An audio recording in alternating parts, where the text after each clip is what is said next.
Hello, lovelies! Welcome back to our sweater math series.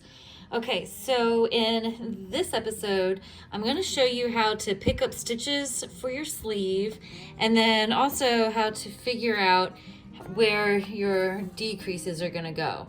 So let's not be intimidated. Okay, we'll start out first with picking up the stitches for your sleeve and then go and talk about the math for a little bit. How it works generally is you need to figure out how many decreases you need to make in total, and then how frequently you are going to be making those particular decreases. So starting off here in the underside on the underarm.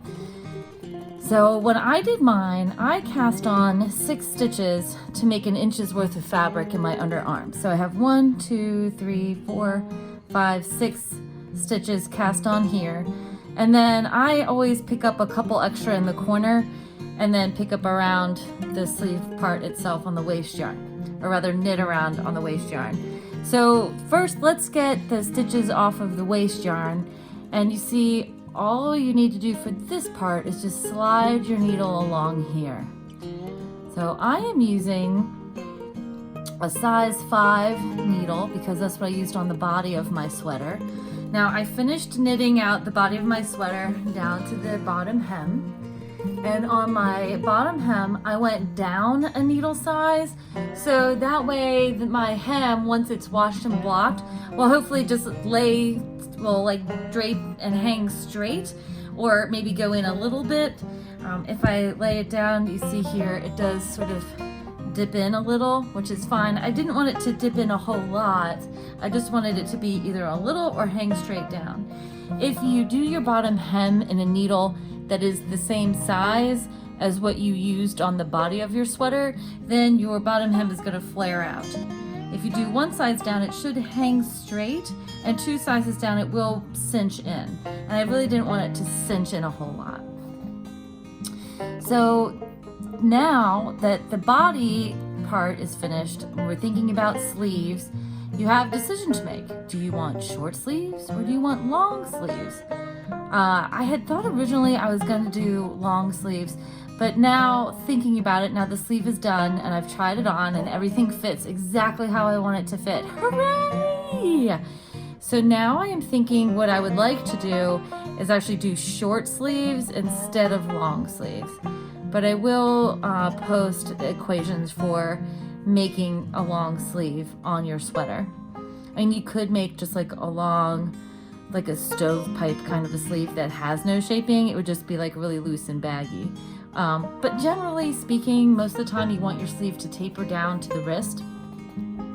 You could have it bell also, like it could flare out, and that would just mean it like tapers down to a point, and then you start to do so you do decreases to a point, and then you start to do increases. But I'll just give you like standard decreases to get down to your wrist. Usually the decreases on a sweater work out to something like 1 set of decreases per inch. That's pretty standard. The only time that would change maybe is if you want to have a more dramatic decreasing. I think on mine, I put and you do need to know how many rows per inch on your gauge. So I had 5.5 stitches per inch, and mine was 7 rows per inch. You can always double check again because the whole body of your sweater is one gigantic gauge swatch. So feel free to remeasure and recount at any time. Probably a good idea to do so anyhow. So when you are figuring your sleeve decreases, you want to know how wide your sleeve is at the upper arm. This particular sleeve is 14.5 stitches wide at the upper arm. And when I had originally measured, my desired sleeve width at the wrist was 8 inches. So that means I need to decrease, 6.5 inches worth of stitches. So you can do math and figure 6.5 times 5.5, and I'll have to get out a calculator to figure out that one. But what I did was I counted how many stitches are going to be on my sleeve to start at the upper arm. And then I figured out how many stitches I want on my sleeve at the wrist. So the sleeve stitches at my upper arm on this particular sweater, including the 6 stitches that I cast on here, will be 80 stitches final. That does not include the extra stitches that I'm picking up in the corners, because I'm going to decrease those right away, and I don't want those stitches to factor into my final stitch counts to configure my overall rate of decrease for my sleeve. Hope that makes sense. I know it's a lot to think about. So now I have all my sleeve stitches picked up from the waist yarn, so we can pull the waist yarn out. Come on, waist yarn, pull out. Haha, here we go. Waist yarn has been pulled out. We can put it aside. Now I need to pick up the stitches here from where we cast on for the underarm. No, everything is white. Maybe stuff is hard to see when it's white, but easier to see than when it's all black, that is for sure. Okay, so we have here at our underarm, we cast on, I am counting these diagonal strips across, 1, 2, 3, and then we've got 4, 5, 6. So this here, this is the middle of our sweater, our underarm, middle of our underarm here. So I'm going to start picking up this first. So I'm taking one side of my needle here, and we start to pick up in the middle of the underarm because that's where you want your decreases to go. So that way they're not like super visible on the top.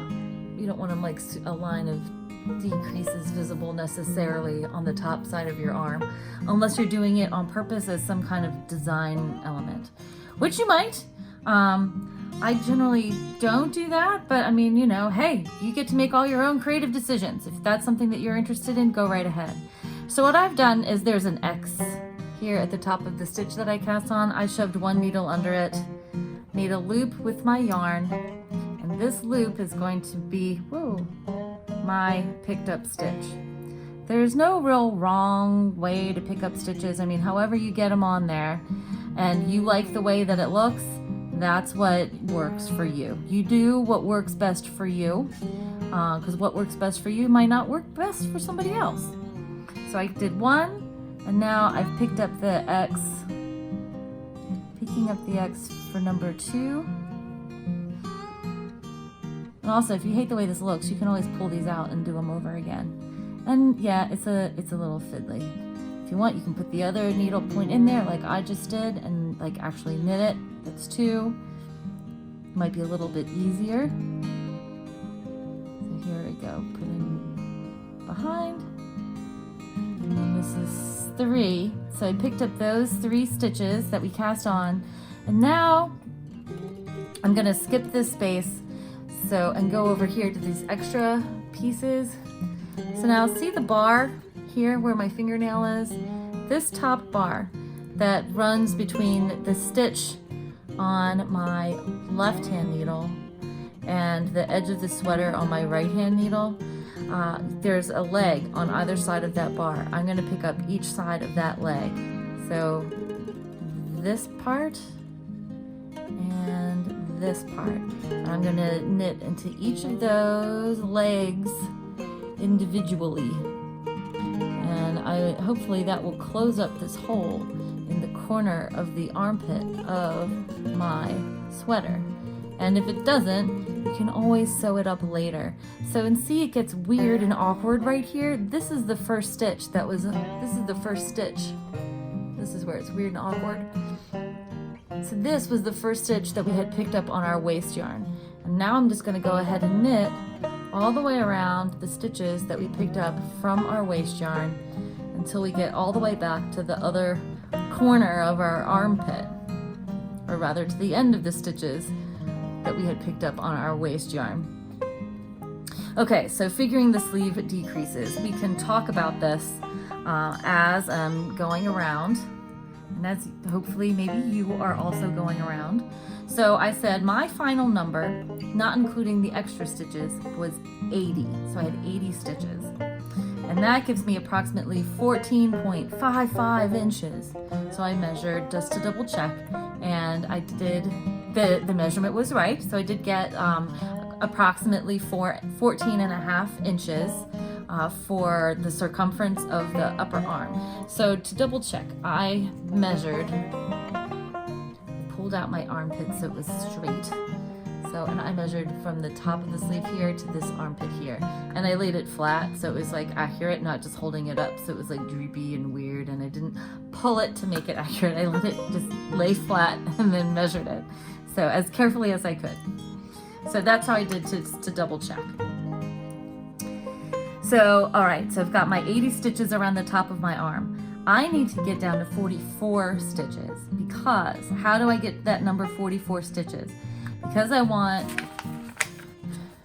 okay, here we go. Because I want 8 inches around the wrist part, what I do is I multiply 8 times my gauge. So 8 times 5.5 stitches got me to 44. So that means I need to figure out how to get from 80 stitches to 44. 80 minus 44 is 36. So I need to lose 36 stitches. And that's right. So we're going to be decreasing 36 stitches. When decreasing for a sleeve, you decrease in pairs. So you make a decrease. So you decrease 2 stitches per decrease round. You do 1 on either side of your stitch marker for the beginning and end of your round. So then we're going to take that 36 and we're going to divide it by 2, and that'll get us to 18 sets of decreases. Okay, so we have it on here also. Here we go. See, 36 divided by 2 is 18 stitches, 18 sets of decreases. That's what we want. So then say you want a cuff on your sleeve. You know, from the armpit, like, you know, underneath the top of your sleeve, bottom of, you know, where your armpit is, to the end of your cuff is supposed to be 17 inches. But if you want some sort of ribbing or an edge, maybe you want a 2-inch cuff. So for the sake of argument, I said I wanted a 2-inch cuff. That means I'm gonna have 15 inches of sleeve where I can get all my decreases completed. Okay? So then how do we figure out how far apart to space these? Well, we have 15 times our row gauge. So we have to figure out how many rows we're gonna have. So my row gauge is 7 rows per inch. So we're gonna multiply 15 times 7, which gives us 105 rows. So in 105 rows, we need to make 18 sets of decreases. So when we divide 105 by 18, what we get is 5.83333 rows. Well, unfortunately, you can't knit 0.83333 rows, so we'll have to make some additional adjustments. Now, if we did, say we round up, and you say, well, why not round up and do 6? Okay, so when I multiplied 18 times 6, I ended up with 108 rows. Now, if it was just me and my sweater, nobody's checking, I might say, you know what, 3 extra rows, so what, it's not a big deal. I could take 3 rows off of the cuff that I want to do and then be done with it and not worry, because that's a super easy thing to follow. So then if I was going to do that, that would mean that I would knit 5 rows, and on row number 6, I would do my sleeve decreases. Okay, and I would do this 18 times until I get to my key number of 44 stitches. Now, if I want to be extra persnickety about it and say, well, I want this to be scientific and exact, then I would say, okay, if I do 18 times 5, that is going to give me 90, right?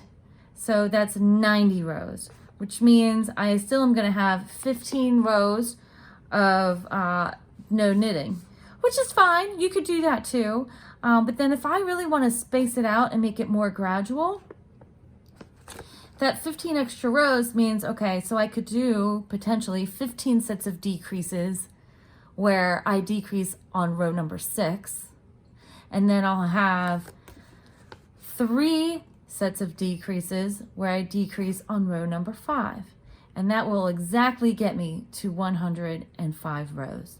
When you have a choice, you can make your math as fiddly and exact as you like, or you can play it a little more fast and loose. Up to you. It is your sweater. You can configure how you want. Or you may say, you may decrease to so many stitches and decide, you know what, I think that's good enough, and then just knit straight. It's, I encourage you to try on your sweater at different intervals while you are making it. Just make sure whatever you do on sleeve number 1, you do the exact same thing on sleeve number 2. Okay, so let's get around the sleeve that we are picking up here. And I'll show you how I like to do my decreases. It's really nice to be able to custom make your own sweaters, your own garments, because then you always have something that fits you exactly how you want for it to fit. And I know the math can feel overwhelming and dense at times, but at the same time, once you have an understanding of how the equations work out, it can be very freeing for you. And you can think to yourself, well, I know how this math works, so I can really make any sweater I want with any yarn that I want. And you can do it to any specifications that you want. And isn't that wonderful? Then you become totally free of someone else's pattern writing. So that also means, though, when you screw up and something comes out weird, it's all on you. That's definitely your fault. You can't say, well, the pattern writer didn't have a basic understanding of math. No, that's on you. But then also, sometimes people come up with really ingenious ways to put sweaters together. And I think once you have a basic understanding of how these garment sizing, fitting, knitting equations work, it gives you more freedom in that arena too. So you can take elements from one person's sweater and you can change them to fit what you want to make on your sweater. And you can always then customize and personalize any garment that you wish to knit. So we are almost back at the end of our round, and we're ready to pick up the extra stitches on the other, at the end, on the other side of the ones that we had cast on. Okay, so here we are. So here's where we started. I'm gonna put a stitch marker to mark my beginning. Use one of these, use this green one. Stands out, okay. So first we're going to pick up what these extra little legs. So here we are at this stitch, right? We have the running bar and we have the leg on either side of the running bar. We have this leg here and this leg over here, and we're going to knit into those individually. Yes, I know it looks funky, but it'll all work out in the end, I promise. Okay, and now I want to pick up the X's of the stitches I had cast on.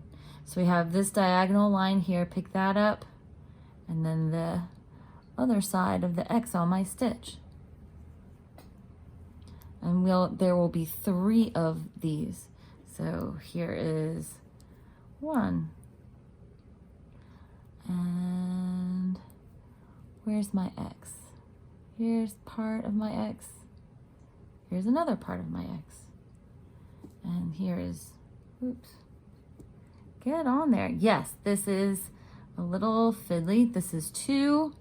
And then finally, here's the last one. And here is 3. Okay, got all my stitches picked up. And yeah, this is a little loose right here, but you know what? I think that'll go away. And if I don't like how it looks when my sweater is complete, I can always, I can sew that up and make it a little tighter in post-production. Make it tighter at the end. Wait till after it's finished. So now we're going to do, so say we're making a long sleeve sweater. This that we are doing now counts as row number 1. So say I decided, all right, so I'm gonna have 6, I'm gonna decrease on every 6th row. So this is 1, 2, 3, 4, here's row 5, row 6, this is my decrease. And so we've got 1, 2, 3, 4, 5, this is row 6. So what we're gonna start here is row number 1. See how we have it? So you can keep track with this very sophisticated system of making hash marks, or you can keep track on a computer or an app, you know, however you can put in the clippy stitch markers, the ones that open. You can put in these guys, and you could clip a stitch marker in every time you do a decrease round.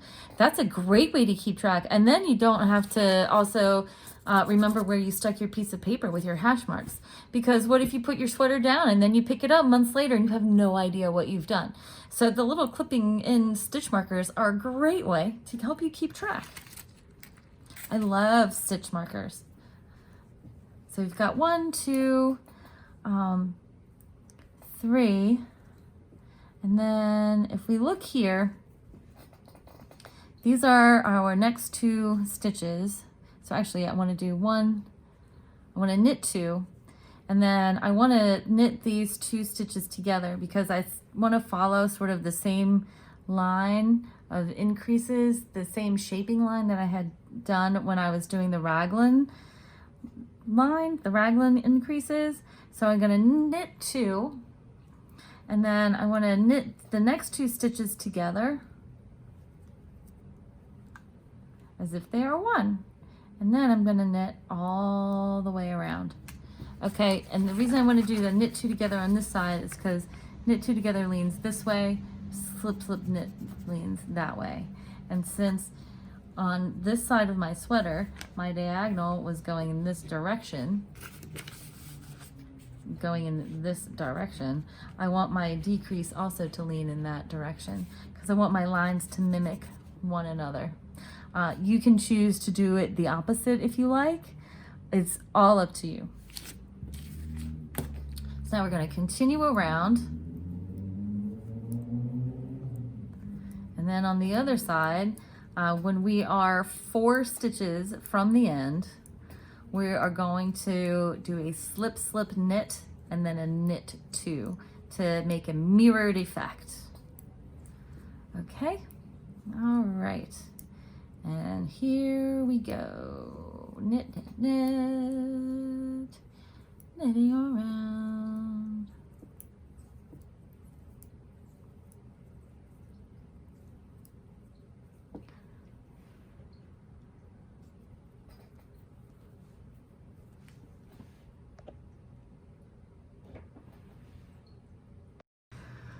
Okay, so then here we are at the end of our round, and you see I have 4 stitches left.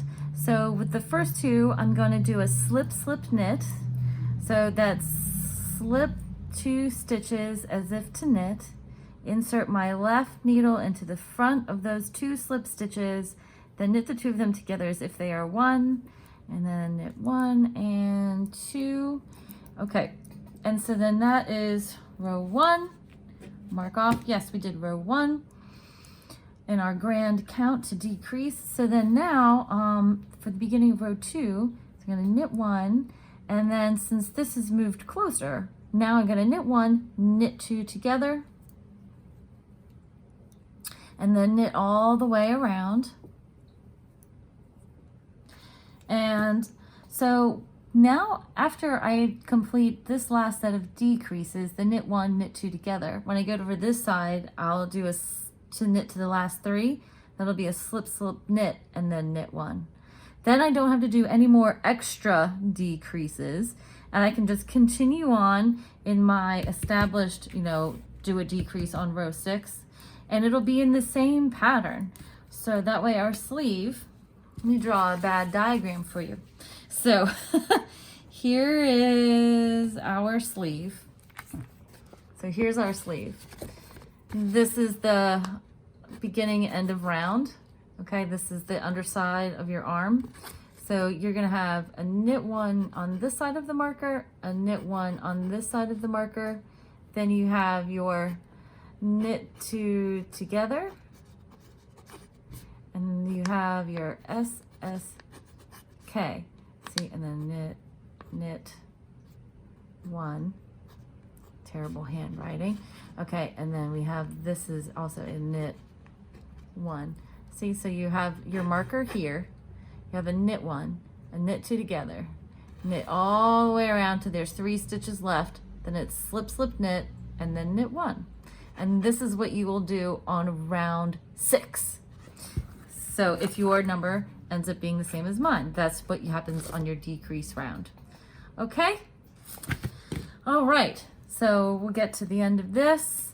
At the end of my round here, if you are doing a short sleeve, once I have these two, the second of my extra stitches decreased, or rather the last of my extra stitches decreased, what I'm going to do is I'm gonna double check my stitch count, make sure I actually have the 80 stitches I said I was gonna, and then I'm going to start in on the ribbing for my sleeve edge. And I think what I would like to do is just 1 inch of knit one, purl one, and then I'm gonna bind off in pattern and call it a day. And then I'll do the other sleeve. The next video, I think this will probably be the last one. The next one is gonna be picking up stitches and making buttonholes. If you do have any questions, please feel free to ask in the comments. Send me an email at lovelyarns@gmail.com. You can always give the shop a call, 410-662-9276. Myself or Jane can help you out. And thank you so much for watching. Don't forget to like, comment, and subscribe, and happy stitching!